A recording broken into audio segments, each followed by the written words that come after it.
సమానమైన హక్కులు లభించాయంటే, అలాగే కులాలకు అతీతంగా మతాల వర్గాలకు అతీతంగా కూడా ఈరోజు అన్ని కూడా అందరూ కూడా సమానంగా కూడా పరిగణించబడుతున్నారంటే భారతదేశంలో ఈరోజు డాక్టర్ బిఆర్ అంబేద్కర్ గారు రచించిన రాజ్యాంగం అని కూడా చెప్పక తప్పదు.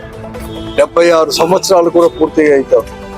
ఆ సందర్భంగా భారతదేశ ప్రజలందరికీ శుభాకాంక్షలు కూడా తెలియజేస్తూ, డాక్టర్ బిఆర్ అంబేద్కర్ ఎంతో ముందు చూపుతో కూడా దేశంలో జరుగుతున్న పరిణామాలు, జరగబోయే పరిణామాలను అన్ని కూడా దృష్టిలో పెట్టుకొని ఆ రోజు రాజ్యాంగాన్ని కూడా రచించారు. కానీ దురదృష్టకరం ఏమంటే ఈరోజు అత్యంత కూడా దురదృష్టకరం ఏమంటే ఈరోజు అటువంటి రాజ్యాంగాన్ని కూడా ఈరోజు కొంతమంది శక్తులు అధికారాన్ని కూడా చేతబట్టి ఎంతో అనేక రకంగా కూడా దుర్వినియోగం కూడా చేస్తున్నారు.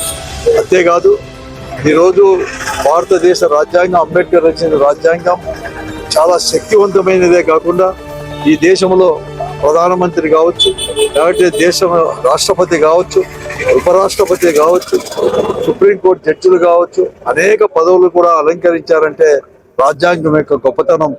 కానీ ఆంధ్రప్రదేశ్లో మాత్రం ఆ రాజ్యాంగాన్ని రెడ్ బుక్ రాజ్యాంగంగా కూడా మార్చేదానికి కూడా అనేకమైన కుటిల ప్రయత్నాలు ఈరోజు కూటమి ప్రభుత్వంలో జరుగుతున్న దాన్ని అందరూ కూడా గమనిస్తూనే ఉన్నారు.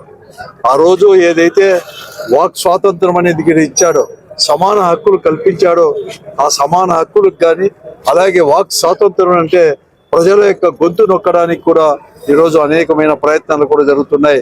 ఈరోజు ఆంధ్రప్రదేశ్ రాష్ట్రంలో కూడా మరీ ముఖ్యంగా కూడా సోషల్ మీడియాలో ఏదైనా కానీ వాక్ స్వాతంత్రంతో ఏదైనా పెట్టినా కూడా అటువంటి వారిని అణిచేది, అనేకమైన అక్రమ కేసులు కూడా పెట్టి వారి యొక్క వాక్ స్వాతంత్రాన్ని కూడా అణిచివేసే ప్రయత్నాలు కూడా జరుగుతున్నాయి. అందుకోసమే ఈ రాష్ట్రంలో మరీ ముఖ్యంగా కూడా ఆ రోజు జగన్మోహన్ రెడ్డి గారు ముఖ్యమంత్రిగా ఉన్నప్పుడు సామాజిక న్యాయ శిల్పం అనేది కూడా విజయవాడలో కూడా నిర్మిస్తే దాన్ని ఈ రోజు కూడా రక్షించలేని పరిస్థితుల్లో ఈ విషయాన్ని కూడా మనం అందరూ కూడా గమనిస్తున్నాం. ఏది ఏమైనా కానీ మన హక్కుల్ని మనము రక్షించుకోవాల్సిన బాధ్యత మనందరిపైన కూడా ఉంది. ఆ రోజు స్వాతంత్ర మహాత్మా గాంధీ గారి నాయకత్వంలో స్వాతంత్రం కోసం అందరూ కూడా శాంతియుతంగా కూడా పోరాటం చేసి మనం అందరూ కూడా స్వాతంత్రం ఎలా సంపాదించుకున్నాము, మరొక మారు కూడా ఈ ఆంధ్రప్రదేశ్ రెడ్ బుక్ రాజ్యాంగం అనేది కూడా ఎలా కూడా అమలు పరుస్తున్నారో దానికోసమే కూడా ప్రజలందరూ కూడా రాజకీయాలకు అతీతంగా, కులాలకు అతీతంగా, మతాలకు అతీతంగా కూడా ఉద్యమించాల్సిన అవసరము ఈరోజు కూడా ఉంది. మన హక్కులను, రాజ్యాంగం ప్రసాదించిన మన హక్కులను మనం కాపాడుకోవాల్సిన బాధ్యత ఈ ఆంధ్రప్రదేశ్లో ప్రతి ఒక్క పౌరుడు ఉంది అని చెప్పేసి దానికి వైఎస్ఆర్ కాంగ్రెస్ పార్టీ అనేది కూడా ముందు ఉంటుంది.